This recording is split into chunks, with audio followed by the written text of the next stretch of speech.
The Toronto Police Services Board has a meeting planned for about 90 minutes' time, and a coalition of community groups will also be there. CP24's Courtney is live outside of police headquarters this morning with more on what we can expect to hear later on this morning. Courtney.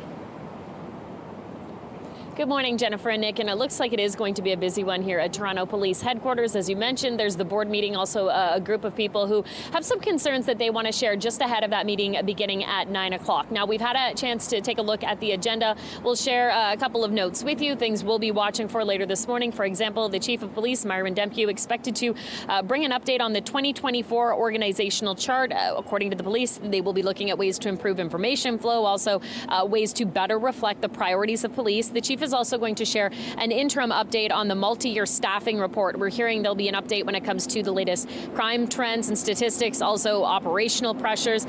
You might remember just last month, Toronto Police provided an update on the number of shootings we are seeing in the city of Toronto, saying they were planning to increase their presence, also saying since the beginning of 2024, there were 24 shooting deaths and about 500 arrests for firearm offenses. Again, that was as of last month, so maybe an update on those stats. This is certainly top of mind for a lot of people, given the amount of gun violence we have seen, especially this summer. Something else we'll be watching for, people who are going to share some concerns about an ongoing SIU investigation happening in Toronto. Last Tuesday in the evening, there was a police-involved shooting in Cabbagetown. This was in the area of Parliament and Carlton. What we heard from Toronto Police at the time, they say they responded to a man who had a knife. Toronto Police fired their gun at that individual. He suffered life-threatening injuries and remains in hospital. And the SIU became involved because this was a Toronto Police-involved shooting.